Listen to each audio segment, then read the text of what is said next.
Hi, good evening, everyone. Welcome to our Leadership Series 2020. Today, we have a very special session lined up. We have our four of India's driving forces with us to share their experiences and challenges on leadership. Our session today is moderated by Mr. Rajiv Memani, Chairman of EY, and it is a deep honor to have him lead this session. Our speakers today are Vineet Agrawal, Managing Director, Transport Corporation of India Limited, Mr. Anil Rai Gupta, Managing Director, Havells India, and Mr. Abhishek Somani, Managing Director, Somani Ceramics. Without further delay, let's hear from Mr. Rajiv on today's theme. Welcome, Rajiv. Thanks, Tushar. Thank you for setting this up, and also thank you for inviting me and being part of this very interesting panel. We are living in challenging times, obviously because of COVID and also because of the sort of global supply chain disruption that we are seeing because of geopolitical tensions that are happening. But instead of dwelling a lot of time on how long this will take, what are the pros and cons of the government policy and their reaction, we thought we will share our experiences on how businesses are responding to this on a real-time basis. What I thought I will do is to broadly lay down a framework of how people are looking at this entire crisis, and also then request my fellow colleagues and ask them some questions, and then probably my guess is Tushar will open it up for Q&A. So what we are seeing strategically right now is basically globally and in India that we are seeing a migration to what I would call a quote unquote a quality economy. And what I would say by this is there is just a very heightened response to public health, to environment, to sustainability. There is an acceleration towards virtual connectivity, digital transformation. It is great to be global, but it's really hyper-local where the impact is and where the activity is. Market roles are now much more based on trust and shared risk. There is much faster migration from just shareholder value to stakeholder value, and business resilience is becoming far more important than it was. A lot of this was already happening, but what has happened as a result of COVID is the velocity of this has changed completely. It's 10x now. What we were anticipating will happen in 3 to 4 years' time is happening now. And if I look at the entire from the entire phase of lockdown till now, we have broken this down into 3 parts, which we call as now, next, and beyond. You can break this into 3 parts and say how respond, recover, and reimagine. And I think with the respond phase, most companies, most organizations are more or less done with that. I think the key focus there was safety of employees, was trying to see how you can deliver your products and services to the extent one could during lockdown, and later, how were organizations getting ready for that. And third was conserving cash, which was either by focusing a lot on cash collection or really cutting down costs. The second phase, which is, I would say, recover, is more tactical. And I think the 2 things that stand out there is really what organizations I think today are really grappling with is accelerating digital adoption. And by that, I mean whether it is, enterprise-wide dynamic planning to take care of the volatility. How do you deal with a digital salesperson, direct to customer, digital supply chain? How do you digitally interact with your employees? How do you engage with the broader stakeholder group? So I think that entire digital adoption and looking at also new areas of business is becoming a big theme. The second is around costs and the idea of lowering the cost base.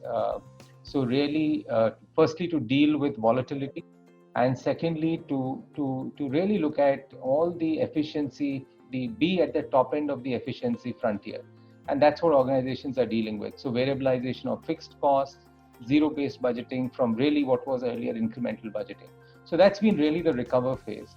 And the third phase, which I now see some organizations, is really reimagine phase. And it's very important in that reimagine phase, to really think what are the things that are really going to stay beyond 3 months, 4 months, whenever we come back to some level of normalcy. and companies are looking at how they look at their business model and their portfolio in that. Redefining stakeholder relationships, not just shareholder relationships. So whether it's your consumer, with government, with regulators, of course, with shareholders, with employees. And the third element is the element of business resilience, of how do you look at that as you go ahead. And in that, I think very strongly embedded is also the capital agenda. Can you use capital or balance sheet to your advantage? Or how do you bolster your balance sheet to become stronger? So that's really the reimagine phase. So it's respond, recover, and reimagine. And I think we will have a lot of questions for my panelists on these issues. So I just thought I'll just lay down the broad framework on that. And I had two more comments, which are as I'm dealing with more and more of the clients, how are organizations reacting to this situation? And I think it's best to describe this in the form of two scientific instruments, microscope and telescope. And I think that's how I would say organizations are responding. So depending on the industry type, depending on the balance sheet. So if your industry is decimated, then you're probably fully microscope, depending on the balance sheet strength, and depending on the leadership style. And I think the leadership style is very critical here, because, when I look at the people from the West and outside, and also in some sectors, they have seen recession before, they have seen far greater volatility. A lot of us in the management in India probably have only dealt with growth and the multiple levers of growth. We haven't so much dealt with a negative, whatever percentage, GDP growth, and how do you deal with that kind of volatility. So our basic DNA, basic mindset has been of growth. And so this is a big change. And I strongly believe that those leaders who even in this are broadly able to keep their growth mindset, and also looking forward, not just being bogged down by what's happening and what's not happening. I think those people have done much better. So as things have opened up, and I've looked at companies, irrespective of whether May was minus 10% of last May, or June was plus 5% of last June, or minus 30%. Those companies which were fast to react, which had a growth mindset, which were ready to actually step out, had a strong investment and ongoing investment in technology, showed up. And they were not busy pontificating, not on whether, when this will open up, how will it open up, how government policy is, whether the reaction is right or not. And those companies I'm seeing in sector after sector are gaining share. They may be lower on revenues, but the key parameter is that when things open up, are you gaining market share or not? Especially in a recession economy, that becomes very, very, very strong. The second thing, which is important, is how when you look at defining business models and other things, what are some of the changes that will stay with us? And I think the longer the COVID impact stays and the longer the lockdown stays, I think the bigger and the more fundamental changes will happen. I think clearly we will, and I'm sure we will talk about technology at every sphere, and that's a big change. And I would say that from a professional services industry standpoint, I mean, we have broadly about 50,000 plus people in India. And for us, this is the big issue, and I thought I'll just share my thoughts there, is remote working. And how would one see remote working going forward? And at least, I mean, there are two views. There's one view which we've heard from some of the technology companies where it'll be, almost 75-80% would be remote working. And there are some views from more traditional businesses where people feel that things will come back to normal. Our view, and I guess like most others, is that, we will see definitely some things settling down somewhere in between. And the reason I say that is, why does someone come to office? Someone comes to office because, in our case, for delivering your work, or it's a production center for services companies, or for normal manufacturing companies and others, for doing work, for learning and development, for building organizational relationships, for culture, for imbibing the organizational culture, for teaming, and other things. And if you can clearly see things, your day-to-day work, work delivery, doing the normal work, learning and development, one can easily say a large part of that can be done from a remote, whether it's your home or any other place, can be done remotely. And I would see that will happen. and there will be far greater flexibility in the way people will operate, because it makes it more efficient for the society, for the individual, for the organization, and for the environment. But there's some things like your organizational relationships, culture, teaming, collaboration, innovation, which requires some amount of relationship and networks that are there, which can probably today be done more physically. Obviously, going forward, youngsters are building networks much more socially as well, but that's going to happen. So what I would see is that offices today, or the office space that organizations that guzzle up a lot of office space, like services organizations, will probably take much more space, but the offices would be completely redesigned, will have to be redesigned. Much more collaboration zones, much more teaming, much more interaction, rather than just rows and rows of chairs and tables where people are coming and sitting and doing their work. And that's the kind of, I just wanted to place one example of how things will change and what are the innovations that are happening not only in India but globally as people are looking at this. So I'll pause here. I will pass it. I will now probably request my first co-panelist and start by asking the question. So I'll start with you, Anil. And if you look at the current crisis, what have been your key, five, if I have to look at top 5 priorities, and also as you look at these priorities, how you're dealing with the current, but as you look at the future, which is, as I said, the next and beyond, how are you expecting consumers, and how are you looking at ways of working for companies to change? How do you see consumer behavior to change? Thank you very much, Rajiv, and setting the context very well. I think the question that you asked me is I'll have to basically summarize my last 3 months of working in this answer. I think interestingly, I'll relate the first part of the question about what are the 4 or 5 things that we as an organization did.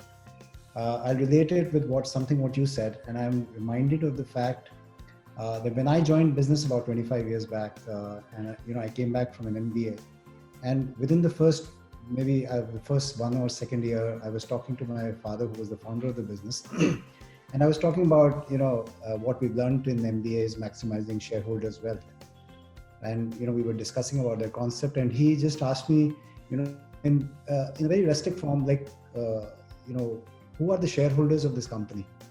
And I said, we are a large part of the shareholders. We are. So he said, basically, you're talking about maximizing your wealth. I said, yeah, technically, yes. And he says, well, that's not the way to look at business, because, your wealth will increase if he didn't use the word stakeholders at that time, but he says, if your dealers are growing, if your dealers are profitable, if your employees are satisfied, they are doing the right work for you over a period of time. And so basically he noted down all these stakeholders, whether it's the investors, whether it's the bankers. If they are happy with the company, if they are growing with the company, then definitely your business will grow. And if your business will grow, your wealth will grow.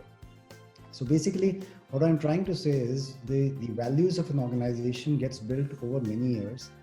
And it is that at the time of a crisis, when those values are actually tested, and that's what I would define as the resilience of an organization, that resilience is actually tested at the time of any crisis.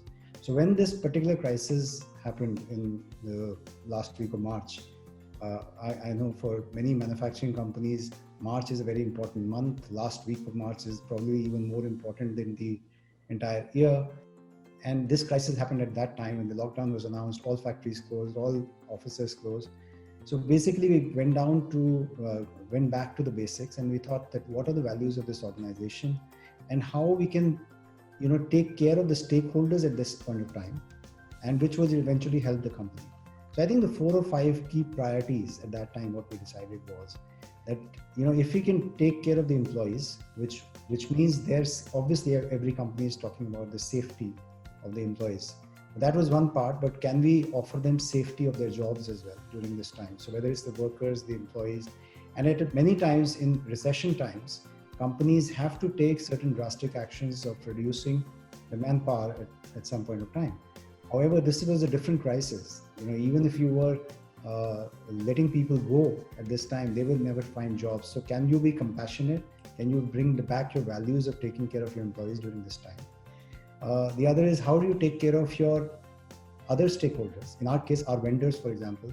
While we are not getting the payments from our customers during this lockdown period, can we take care of our vendors who can pay their suppliers, their workers, their employees? And if possible, if we have the balance sheet strength, can we raise funds to support our vendors during this time? And we did so. Third most important part, and Abhishek will relate with me, is our channel, our distribution channel. We have hundreds of thousands of retailers who deal with us. Can we take care of their cash flows, because they are not being paid by their customers? How get their cash flows? How can we ensure that whatever they get from the company in terms of credit notes, all their settlements are done at the fastest possible time, so that they owe less to their banks? So I think the values of the organization built over period, if we can take care of our shareholder or stakeholders at this point of time, we will come out better as an organization once we come out of the crisis. In practical terms, in real hard fact numbers, we got down to the brass tacks and see if the crisis is for 3 months, 6 months, 8, 9 months, nobody knew. And can we, as you rightly said, bolster our balance sheet for the next 8, 9 months and say, if the lockdown continues for another 3, 6 months, will we be able to survive? Will we be able to take care of our employees, our channel partners, and survive the business during this time? So cash management, very important, cutting down the costs. And I think at this point of time, again, the organization was brought together to see what are the costs which should be cut down and what not to be. During this crisis, we realized that it's the short-term costs which need to be cut down rather than long-term costs. Long-term costs are something which may be the good cost and which we need to retain, whether it's focus on your R&D, whether even CapEx. Because as you rightly say, coming out of the crisis, there could be opportunities of gaining market share. So should you hold your CapEx during this time, or should you continue your CapEx at this time so you can maximize your market share? So many other things, but I would say that the most important part during a crisis was going back to basics and go back to your real values of communication, transparency, trust. I think I'll just also mention one thing, to give that feeling of safety to our channel partners, to our employees. Just after the lockdown, we did a Zoom call with 5,000 employees in one go, 10,000 dealers in one go, gave them the comfort, ease their nerves that this is a crisis which we all have to get together. So communication, transparency, and trust, which has been built over 30 or 40 years, needs to be reflected in the crisis times. And you touched about going forward, new ways of working. You specifically talked about the office, and I think that's true for everyone. Just day before yesterday, we launched a new product, and every time we launched a new product, we had a limitation of calling 400, 500 channel partners to one hotel and show them the new product, talk about the new product. But this is the first time we launched a new product to 10,000 dealers in one go. Digitally. So I think, digital adoption, new ways of working, there's immense scope in the future. So I on one side, yes, we are going through a crisis and we are recovering from the crisis. But I think we have a great future lying ahead where, as you rightly said, the technology adoption, which would have taken the next 3-4 years, is being adopted so quickly in every aspect. And especially in small towns and rural towns where we take our distribution, that I think it will pave a faster way for growth for India in the coming times. Thanks, Anil. And just one quick question, how do you expect the consumers, what are you changes from the consumer mindset? Are you in your product portfolio, other things are you looking at changes there? Or? I think one of the important things which the consumers, they'll start, definitely some consumer behaviors will start changing. They will be looking at different aspects in the products itself. Health and safety will be a major concern for each and every customer. So how you build that, and whether you're selling a fan or a switchgear or an air conditioner, everywhere people will be talking about high quality, dependence, servicing. Just to give you an example, servicing, could a company afford to give you the entire servicing sitting digitally far away from you rather than coming to your homes? People would want lesser and lesser number of people to come to their homes in the coming times. So consumer behavior will change drastically. The other thing is that people will be looking at their local markets in distribution, especially in a very different way. Earlier, even in a market like Delhi, some of the people would go from Model Town to Bhagirath Palace to buy electrical stuff. Today, they want not only Model Town but in their own block as well. That the electrical outlet in that block will become more and more important. So I think the more hyper local you are, but still able to service the customer online. So we launched a program online to offline. So while the customer can digitally online, but still be delivered from the local neighborhood store. So various consumer behavior changes will come. Yeah, no, that's great. I was just talking to someone from Hindustan Unilever, and their biggest initiative today is to say how do they make these small hyper-local, shops, kirana shops and others. How do they make them like a departmental store? So in that space, how do they manage that space so that the experience is the same? So someone can just walk 5 minutes or 2 minutes or 10 minutes from his home and actually experience that. And I think you're seeing the same in FMCG, FMEG, whatever segments you're in. So I think that you're seeing similar stuff, similar activity there. Absolutely. Great. Thanks, Anil. Thank you very much. Abhishek, I'll move on to you. I'll have same question for you. In the current crisis, what have been your key 4 to 5 priorities? And do you see in your industry a change in consumer behavior?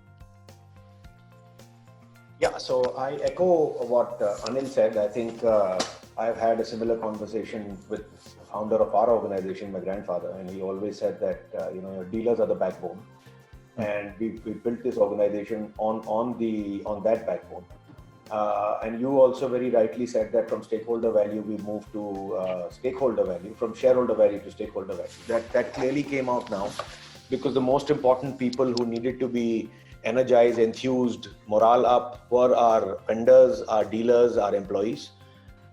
So what we did was initially, of course, looking at costs and all the other measures which Anil talked about. I think we came out with a roster that any money which comes in after settling all the dealer credit notes, etc., we did embark on a very aggressive dealer cash receivable policy. So we wanted to get the cash as much as possible from the dealer, because the idea was that the dealer who's going to pay you when the market opens will take the material from you. So in other words, sat down with him one-on-one, figured out with him as to how we can explain to him his ROI. We incentivized him to give cash. We did give him some discounts to give the cash. And that has paid off. We have done about 50-60% of our normal sales in May and June. And the money which came, we clearly said that we would give it to our stakeholders in this particular order. We said we'll first, whatever the 100 rupees which comes in, for example, it would go to the lowest level of employee, number one. Number two, taxation would be paid, state statutory payments, mid-level employees, the secured lenders, unsecured lenders, and the highest level of employees. So this was where the 100 rupees went. We were fortunate enough not to take any particular salary cuts in a major way. The other thing what we did is, as far as employees are concerned, we did a dipstick, and we realized that most employees at the mid-level and the low level are concerned with their monthly take-home. So we protected every single person's monthly take-home and only took certain cuts at the annual payments, which meant that we broke up the salary reduction partly into a cash flow aspect and partly into a balance sheet aspect. So we were able to save some cash flow for the short term, but looked at the long term, where we clearly believe that there would be more than enough savings currently with every employee working from home especially. So we looked at an annual component. Secondly, like Anil said, we sat down with each employee, came up with training programs, came up with external and internal training programs to motivate them, energize them. And I think communication was the key. So I personally spoke to approximately 300 to 400 dealers and got my people to speak to the others. And the conversation was centered, nothing to do with business, but more to do with the future, as to what the company stands for and where we are looking for in the long term. I think this is a short-term crisis. I'm not nobody to say whether it will be 6 months or 12 months. So that was the third aspect, and the third and lastly, to get prepared to start our plants. Our endeavor was to get rid of all the stock. Unfortunately, we were sitting on a reasonable amount of stock because of March. Generally, the 2 weeks of March is very, very high sales. But we were able to get rid of that, most of it in April, last week of April to the end of May. We also ramped up and beefed up our capacity for the mid-level and the low-level production. So in a way, to answer that question as to how the consumer behavior is changing, we're seeing a reasonable amount of downtrading. And while we are focused towards margins and making more value-added products, but I think at this time, the dealer wanted a product where there would have been an easy cash flow churn for him. So we beefed up production of those products so that his money doesn't get stuck in stocks when he buys those stocks from us. So these are the few things we did during the lockdown. And I think I echo a lot of the sentiments of what Anil said. So don't want to repeat that. Excellent. No, thanks a lot, Abhishek. Thank you very much.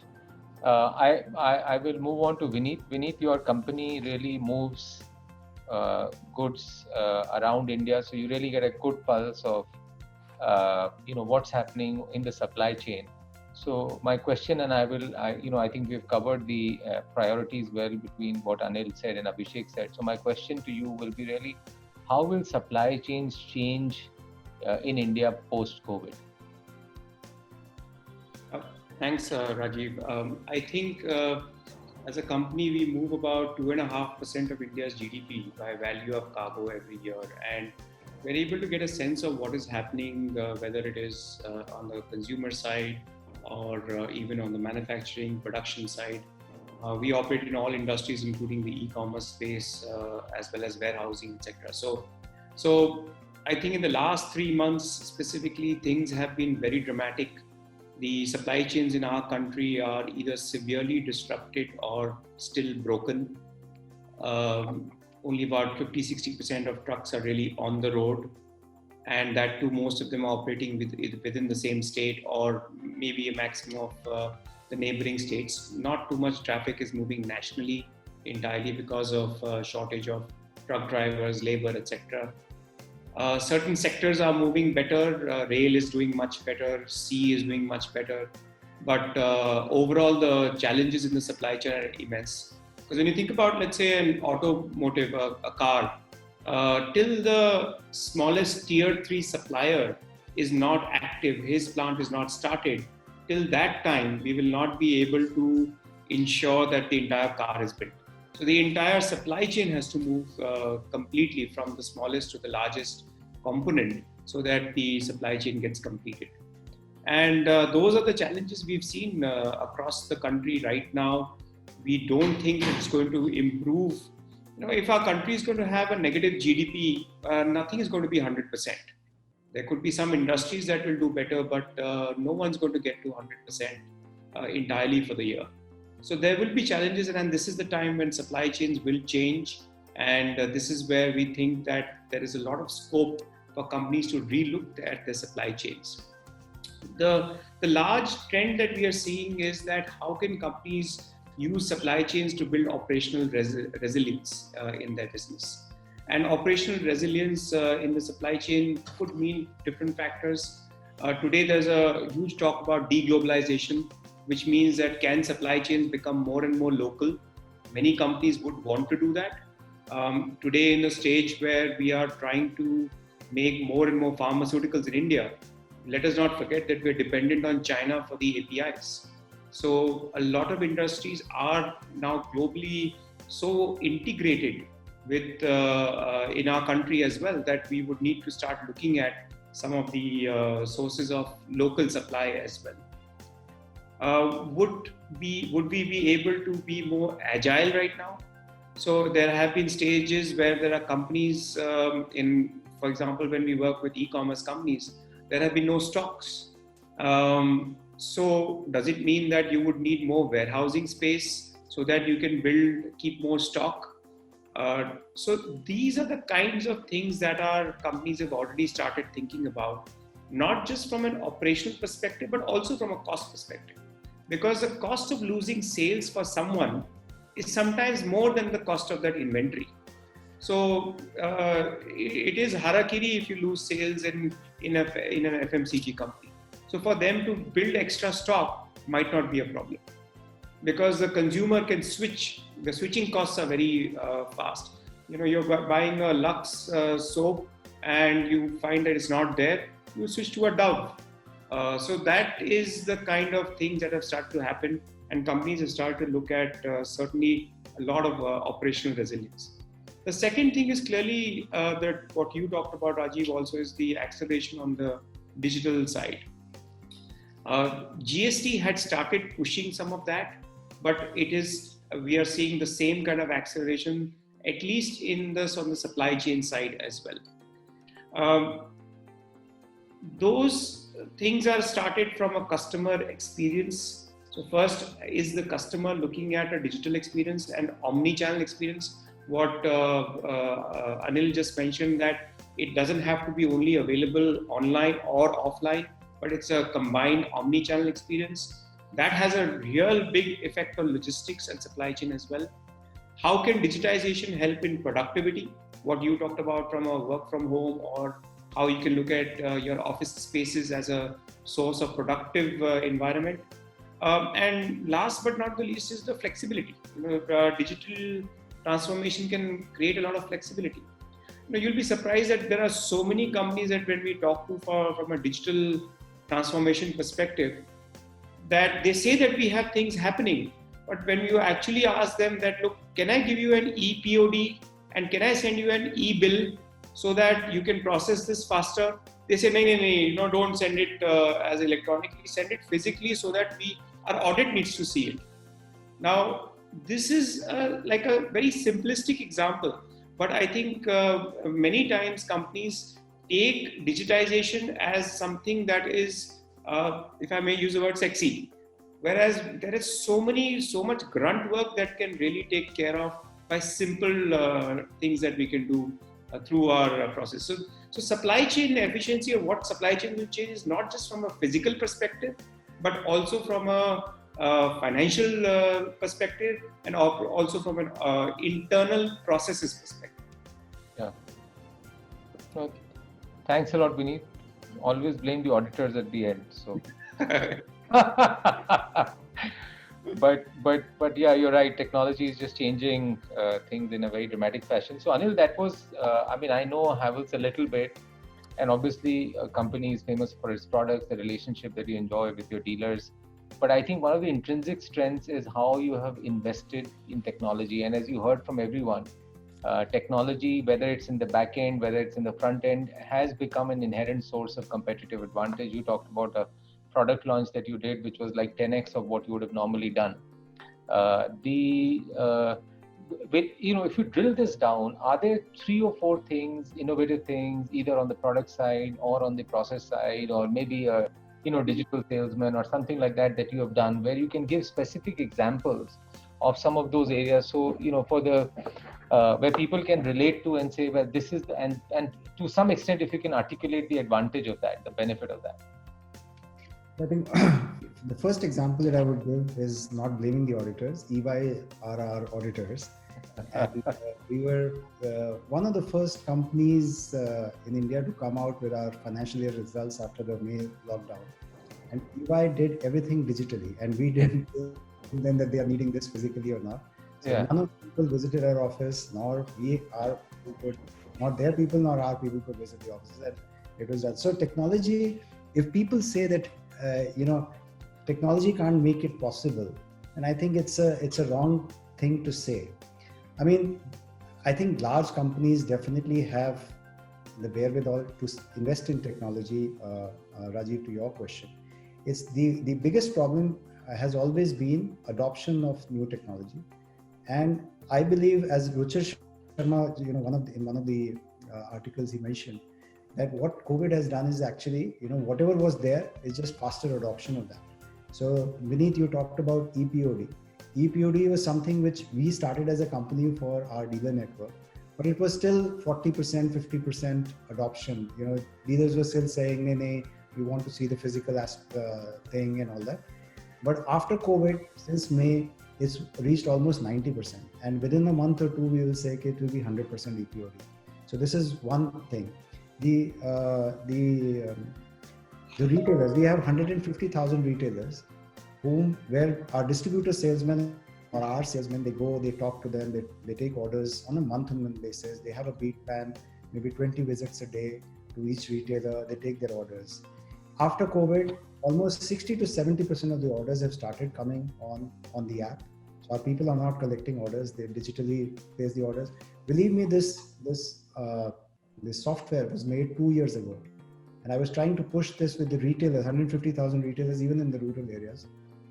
They were not adopting it. Today, whether it is Jio, whether it is adoption, COVID, people don't want salesmen to visit their shops. They're happy placing the order on the retailer app. So the technological adoption has been tremendous in the last 2 months. And I think, again, within 3 months as a company, we've taken a vow that we will not be taking physical orders, only digital orders from all our 150,000 retailers. The advantages that you talked about, Rajiv, I think are tremendous. Cost is a big advantage. On the product launch that I talked about, we could have spent 50 lakhs or easily on having 10 different product launches in 10 different cities. We could have spent on 50 lakhs or more. Today, probably the overall expense might have been 1/10 of the cost of that. So there is productivity improvement is going to be immense. So because people don't have to visit now the channel partners, what we started is something called e-travel. So they still have their journey plan, but they probably do it remotely. As you rightly said, Rajiv, so 70 to 80% of the work can happen digitally, but maybe 20-30% building relationships, building that camaraderie, building that physical contact is also important. But that could reduce from 100% to maybe 30%, maybe 40%, maybe 50% in certain cases.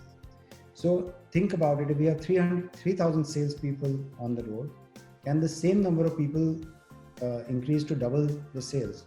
So productivity improvement, employee cost will come down. I think the advantages are immense. It's just that companies should be looking at each and every aspect of business and how they can bring in digital adoption in that.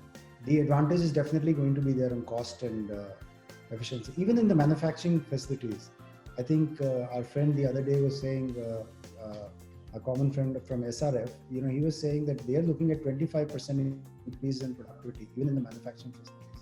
And ever since we've also started talking about that, obviously May was a lower month on production. June, we are already seeing high levels because more and more same people are adopting more technology in the manufacturing facilities also. Yeah. So I think there is immense. I guess it's any crisis which immediately wakes up people to newer ways of working, newer learnings, to reduce costs. And we had the answers in front of us, but I think we are now realizing it to adopt more and more technology to achieve efficiency. Never waste a crisis. So Abhishek, I think the sector that you're in, that gets it's very linked to real estate.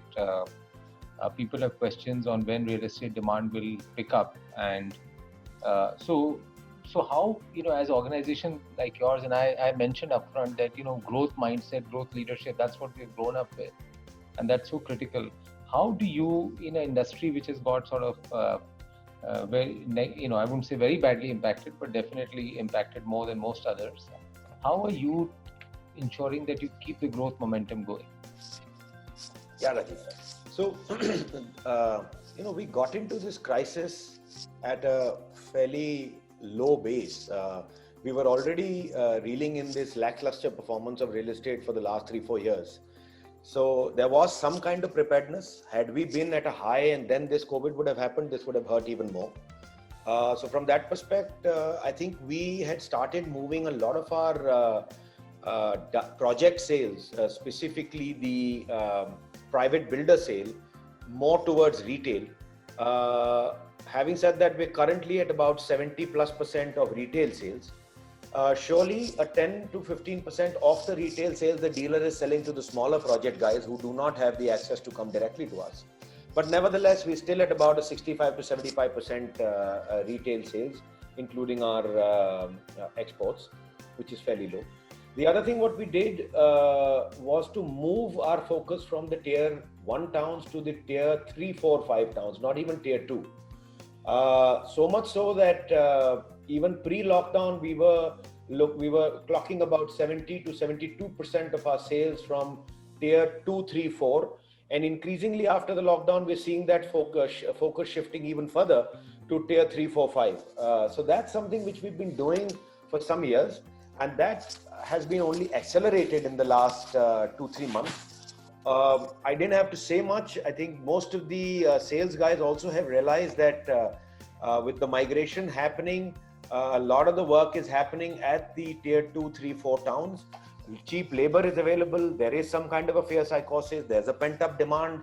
I can relate it to, or people on the attendees would relate it to something what Kerala faced pretty much every year, where 1/3 of Kerala is probably in the Gulf countries. And when these people came back either on Onam or then for Christmas, there used to be a spurt in demand. And the demand was these guys came back with pots of money, and they would then spend on refurbishing or enhancing their home. And fortunately for us, tiles is a product which is replacing a lot of other material like stone, wood, etc. So from that perspective, I think our focus was and will be increasingly towards increasing our distribution strength in the smaller towns by making maybe specialized stores and specialized formats for the smaller towns and dealers in the smaller towns. This would be accelerated in the short term, but I think in the long term also we would continue to do that to make sure that more and more of our sales come from the non-private projects, non-government, and more towards retail. So Anil is here, correct me if I'm wrong. I think Anil's sale approximately 90-95% from what I read is from the retail channel. And that's the strength of the company. And one little thing to, I've finished here, but one little thing to add to Anil, I think on the efficiencies, what we've noticed also is there's a lot of multi-skilling happening of the same person, and that's also increasing the manpower cost and also efficiency. Thanks. Thanks a lot, Abhishek. Just to give you an example, I was talking to some of the agri and tractor companies. Their sales, whatever they are producing, they are able to sell because the rural demand and as you said, the semi-urban demand, I think that's still holding up quite well. Yeah. So, Vineet, you mentioned briefly about the impact on supply chains from an Indian company standpoint with the impact of China and what we are seeing right now. So, and this is more a more policy related question, and you may want to bring in some of your practical experience as well. What does India need to do to attract global value chains as part of, MNC's China Plus One strategy? So whenever we've spoken to companies in Japan, we've spoken to companies in the US, they all have been saying that we need to build an alternative strategy to being only present in China as a manufacturing base. And clearly countries like Vietnam, Myanmar, Bangladesh, and ourselves are all taking that initiative to see how we can attract more and more companies to India. But we still have a long way to go. I think the last number was about 1,500 Japanese companies in India, whereas there are about 15,000 in China. So the scope and the fact that not only can we bring those value chains to India, but use them for the not just the domestic market, but also to export as well. So it's a great opportunity. COVID has thrown up the framework for us to think about this more aggressively. But clearly, as a country, there's a lot that we need to do. And first and foremost is the ease of doing business. It is still not very easy for us to really not just start businesses, but closing businesses is even worse. Land labor, legislation are the three major issues that we all face as organizations in the country that prevent us to really do business very easily.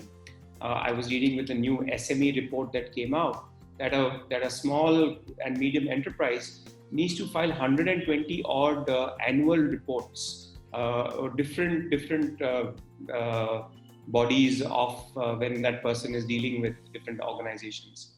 So it is extremely complicated. The second aspect is how formalization of Indian businesses. Indian businesses today, there are about only 12 million out of 63 million enterprises in India that are GST registered, or there are only less than 20,000 companies in India that have a paid up capital of more than 10 crores. So it's very, very fragmented and extremely informal. So till we create more formalization of the economy, which ultimately relates to scale and that supplies to the global value chain based companies, because it is not possible that a company just relocates here and starts importing everything. You have to also create a domestic market. And for that domestic market to get created, or rather supply market to get created, you need to have a formal economy. And last but not the least is the long range planning. I think the absence of long range planning is something that really bites us when it comes to anything. We've all seen in our neighborhoods that the roads get dug up at least 20 times, possibly in the last 10 years, at least 20 times, because there are different companies putting in cables all the time, or there's someone putting something else. So as a country, we need to have more long range planners, and legislation also needs to be there. Every aspect of our thinking has to be long term. This is a great crisis where we can really use to create that mindset of long range planning. Though, intuitively you would say that because it's COVID, we should think about short term. But I think it was, but it is unfortunately the reverse if you have to think about really growth from a longer perspective. Thank you. Thanks, Vineet. Tushar, can I hand it over to you for Q&A and? Yeah. So thank you, Rajiv, and thank you everyone to give the very good perspective. But Rajiv, before I go to Q&A session, I want to just have one question with you. We discussed about the future of work last evening when we were discussing that you are dealing with many industries, many kind of people from CEOs, professional CEOs to the company owners. In your views, how you see future of work in India in like coming few years? It is not about, I'm not talking about the short span, I'm asking about really longer span, like the work from home or the kind of discussions happening every day. What kind of change you see in the pattern? Yeah, no, so Tushar, I briefly covered it. I do believe that, whether it's called remote working or work from home for various reasons, I think, as I said, from a society standpoint, I think it's something that most people would view as very beneficial. Whether you look at an environment standpoint, whether you look at just more time that people get to do other things, whether someone, doesn't really need to live in Bombay, he can live in Lonavala, or he can live in a remote area and be working from there, and with a lower cost can have a much better quality of life. So I would say, so for that reason, the second thing I would say is that with the advent of technology today, things have become much more easier. So if you look at just learning and development as an example, the level of development that is happening today or the level of innovation that's happening on digital learning is just amazing. So, you would have, for example, if you're doing a program today, a digital learning program, as someone can address, 200 participants at the same time, and you can probably poll, suddenly, in a classroom, a teacher can ask one question to one person. Suddenly you do a polling question, a cold question to 30 audiences, separate questions after every 5 minutes, 10 minutes, and you score them on that basis, how they respond. So you finish two slides, you suddenly ask, out of 200 questions, 200 people, 30 people you cold call, you ask them a question based on how they respond. So everyone's attentive, everyone's alert because they know they're going to get scored on that basis. So, the level of innovation that's happening on learning and everything else is phenomenal. So that's the second aspect. The third is that, the office, just the cost and the redeployment of that cost will happen to technology. And as Anil mentioned, Abhishek mentioned, and others, that technology adoption is becoming much faster. So people are much more open to adopt technology. It's the cool thing to do. You want to be with it, and also the efficiencies are phenomenal. So if I look at that also, that is also very, very important.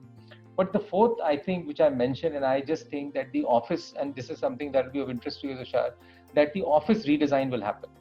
Yeah. There has to be much greater, the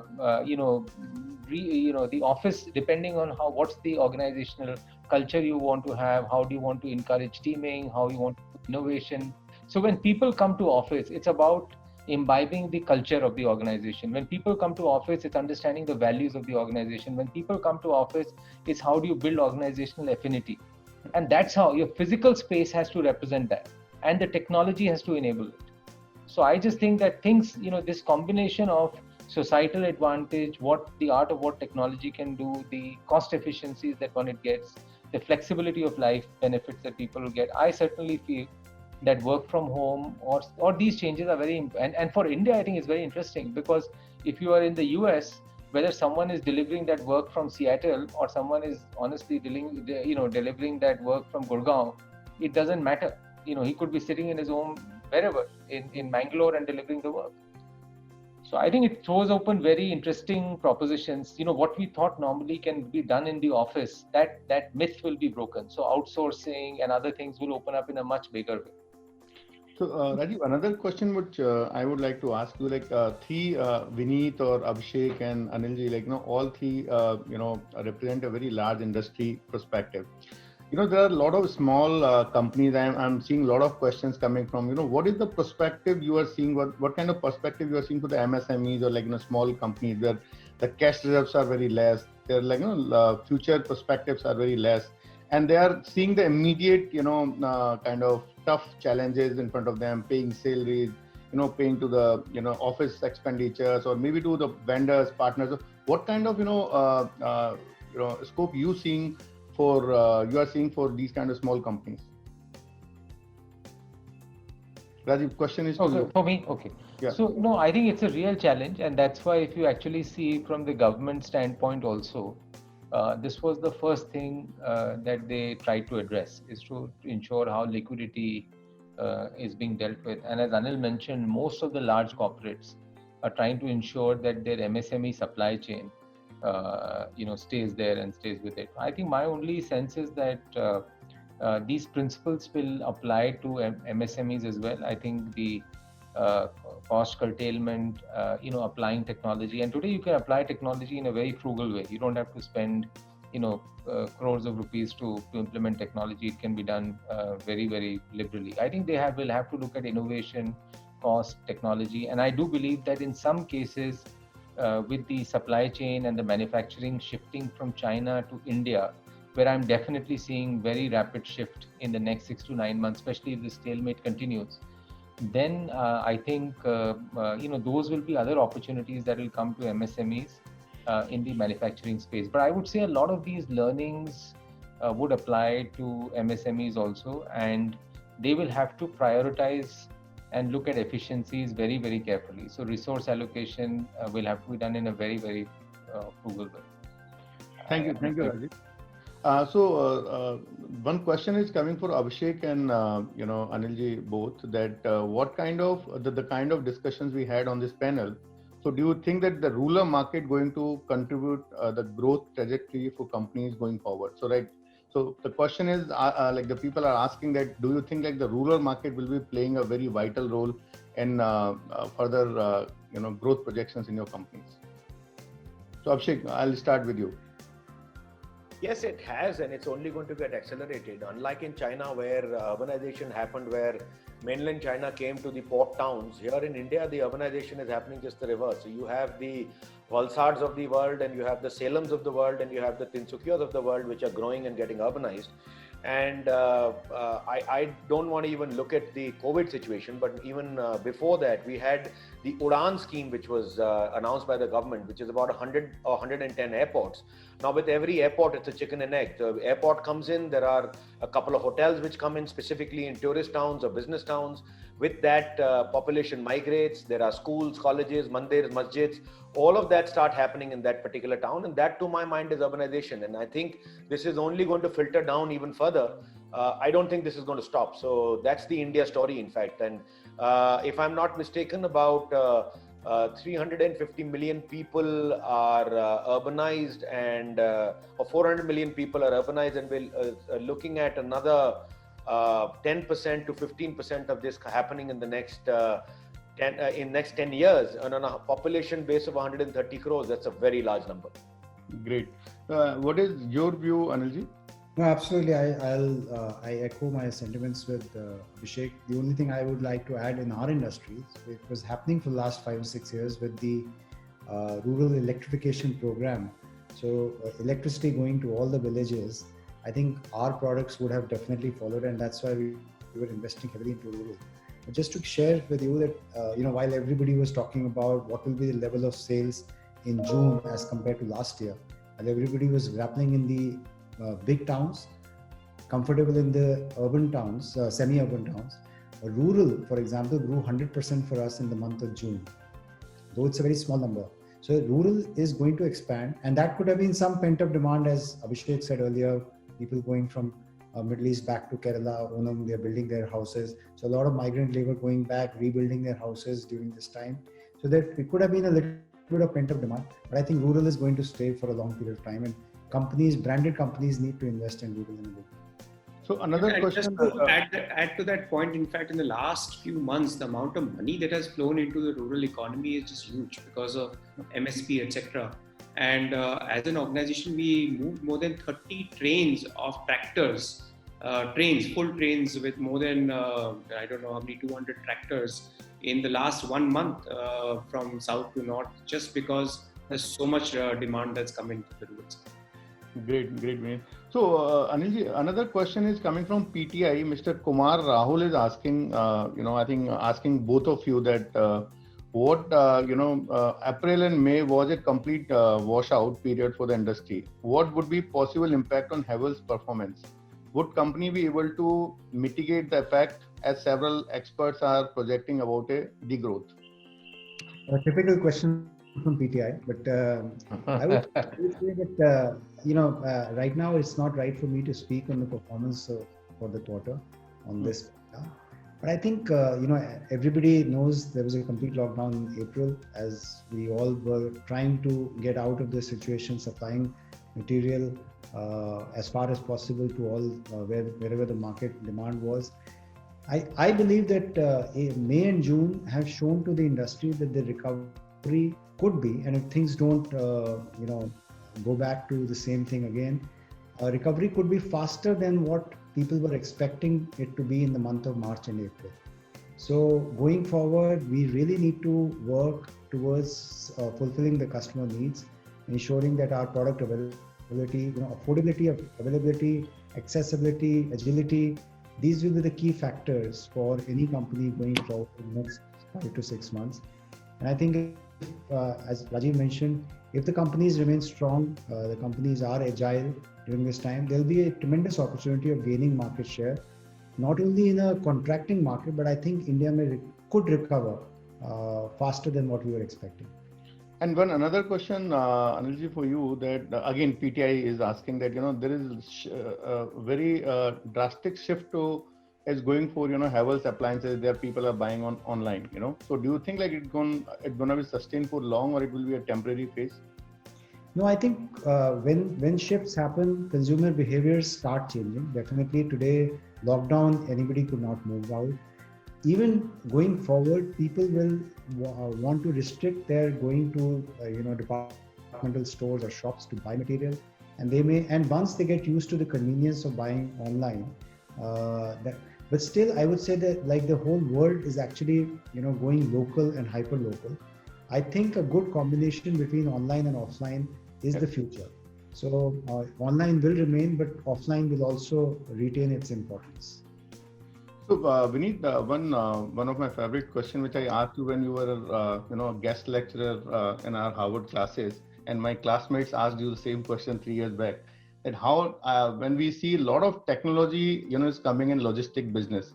I think in 2017 you came in our classroom, and then we asked the same question that that time 3 years back, there were a lot of technology companies were coming, but not at that scale that today we are seeing. Like technology is disrupted, that logistic is disrupted by technology. So what do you see that how much involvement of technology will be in your business, and will be like after this pandemic or the COVID? Do you see these technology companies will sustain and disrupt your business more? So, for some of these technology startups, I think the challenge is, of course, how long is the tap open, and till when, if the tap dries out at some point in time, then business is challenging because there's no bottom line. So I think there's a lot to learn, though. There are lots of companies that came up in the last few years, and we have, as an organization, learned a lot and accelerated our digitization process. But notwithstanding, I think the kind of customer interface and the kind of connect that we've been building for so many years has an impact. Just to say that in this last 3 months, our teams have made 55,000 calls to our customers, and just to ask, how are you? What are you doing? Can we help you in any way? Now, that kind of connect is very difficult for a startup to make. Now, and it is also low touch. It is not a high touch, high digitized. Notwithstanding, we also send 1 lakh emailers to customers as well. But the idea here is that you have to use technology. You don't have a choice, I think. You cannot really say that I am going to not use technology. Simple things like GPS, simple things like data analytics, I think those are all given now. What you have to start building is, how can I bring in process improvements or any kind of digital transformation that gives me a exponential change in what I'm doing? Not a 20-30% increase in efficiency, but a 2x, 3x kind of an increase in efficiency, or in whatever goal you're trying to get to. So I can take again a quick example. We had created a process where we are going to centralize some of our accounting centers in the course of this financial year. The idea was that we were going to bring almost 50 people. Instead of 50 people, we were going to use an exponential change, would be only 10 people. So that process was planned for this financial year. We are now trying to do it by the end of July. So that acceleration has happened, but it's also an exponential change. So like this, I think in all aspects, whether it is running the business or whether it is managing customers, I think there's no reason why you cannot look at digitization. So another question is coming from Kushal Parmar. He is again HBS alum. So he is asking one very interesting question. What I have found in China's success in that the MOQ, minimum order quantity, plays an important part. People from India are willing to give Chinese companies the MOQ, but when it comes to companies in India, they are very reluctant to give MOQ. What do you think about this, and what can be done so that the importance of MOQ is recognized here also in India? So any of three can... I can answer this in 2 ways. In fact, this is played to our advantage. China used to have an MOQ where in our segment in tiles, you had to order, for example, 25,000 square meters of a single SKU to get that rock bottom price. Increasingly, people want a larger number of variety. Nobody wants to block cash flow.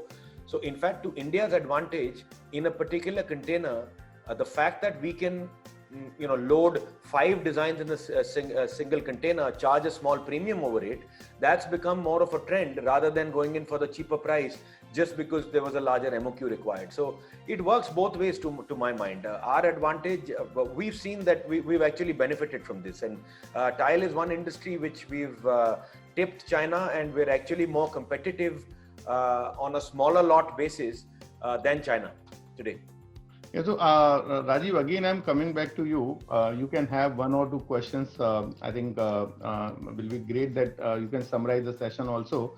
But what do you see the sentiments from China, India, war or whatever the sentiments are coming up in India? What kind of business environment do you see in next 6-7 months or maybe 1 year time? Yeah, no, I think I would say most or the Indian companies that were importing from China, I think clearly they are now looking at diversifying their supply chain either from other countries or also looking at local sources of manufacturing. So I would say that definitely presents a tremendous opportunity. I'll give you an example. I was with a very young company that makes headphones and earphones, and their business is right now booming because everyone wants to buy these technology gadgets, and they do a great job of customizing those products. So they're just to give you an example, their sales are growing at almost 50-60% right now. So their June sales were more than 100 crores and stuff like that. So this company was importing from China. Now they're looking at getting their manufacturing into India, and they are looking at doing a joint venture, but in the meantime they're insourcing their manufacturing into India. And the cost, and whilst a lot of components still will be imported from China, but if you look at the last 25% of the production process, their cost of manufacturing in India is no different than the price that they have got from the Indian manufacturer is no different from the price that they were importing from China. So my guess is as scale builds up, as Indians feel more confident, as we have more manufacturing companies there, and you start going behind in the value chain, further in the value chain, I think this is a great opportunity for Indian companies. So if you assume that the trade deficit is $30-35 billion, if $10 to $15 billion of that can be shifted in terms of manufacturing into India, that's not bad. And what it does is, once you build that kind of, because India offers a big market, once you build that kind of manufacturing infrastructure, then your ability to export from India also grows. Rajiv, before you conclude the session, one very interesting question is coming from Anilji, and I think everyone can contribute to that. That you have recently acquired Alloyed, and then now I think there will be Make in India, or maybe buy only in India, kind of that sentiments will come. So Anilji, what kind of opportunity you are seeing in very short term? Like your air conditioners, your refrigerators, everything is must be in demand. What kind of So I think first of all, going back to what Rajiv is saying, that cost of manufacturing now in India is not different than what it is in China. We can keep complaining that India has this problem, that problem. I think it's a resolve of any company also. And interestingly, whenever I talk to any consumer, of Havells, I ask him, what is your feeling about where we make our products? The general feeling is that all electrical products, whether it's fan, lighting, switchgear, everything is all imported from China, and people just brand it and sell it in India. Whereas we actually manufacture everything that we sell in India. In fact, Lloyd, when we acquired, everything used to come from China, and we set up a manufacturing facility which is not only world class, but in terms of competitiveness, we are as good as China. We can export to any place in the world. So I think it's as Rajiv mentioned, we need confidence in ourselves today that we can invest, we should invest, have the flexibility and agility which China showed at one point in time. Interestingly, this question is also about the MOQs. I think we need a flexible mindset, just like what China did 20 years ago.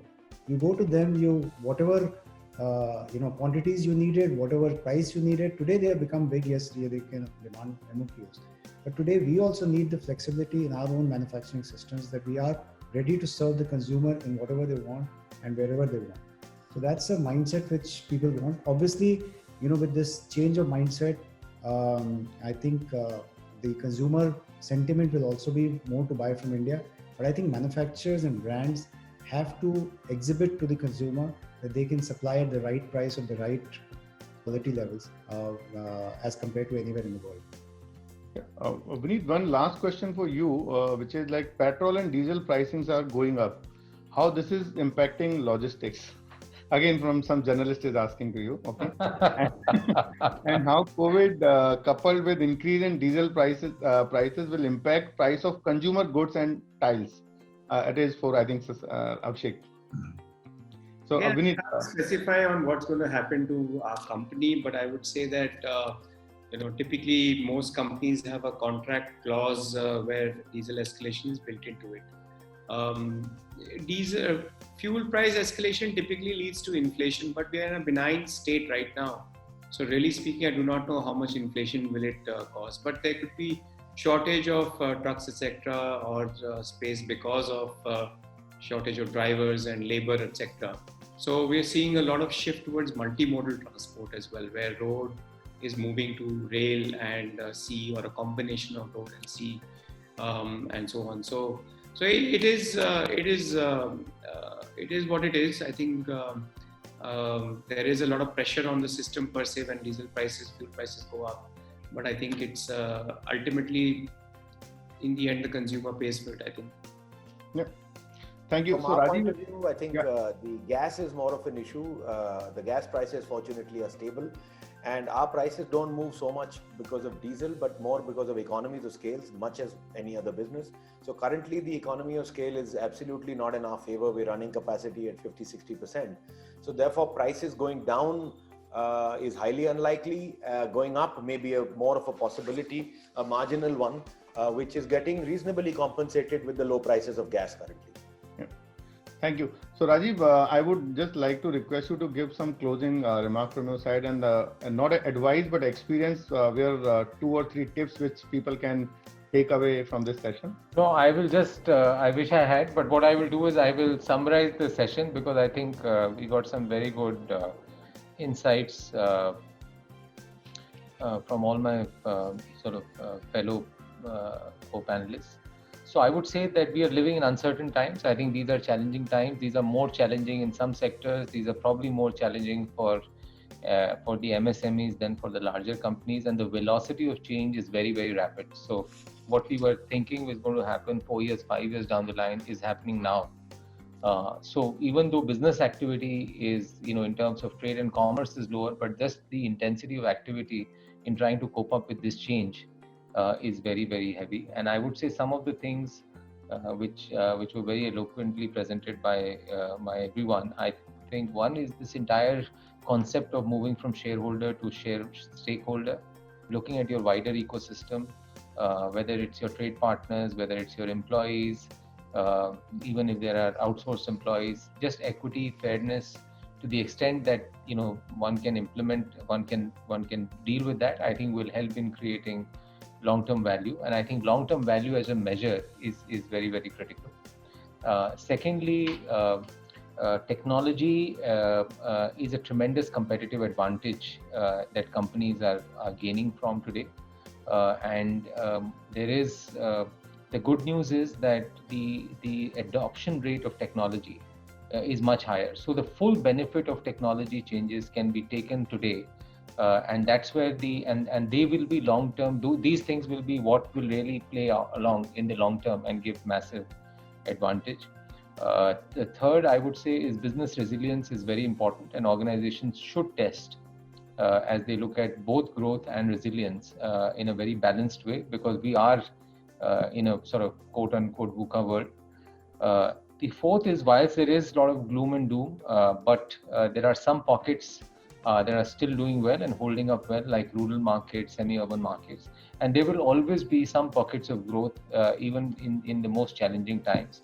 And therefore, a growth mindset, a mindset where people are looking at opportunities, we are constantly innovating, we are looking at costs in an innovative way, will help companies come out of this stronger. So as and when things improve, I think this period will also lead hopefully lead to some tremendous innovation that would come through. And finally, I think I would say that what we discussed towards the end, that we could have with what's happening in the India-China standoff, again, something that we've been talking about for the last 4 or 5 years, may actually come to fruition.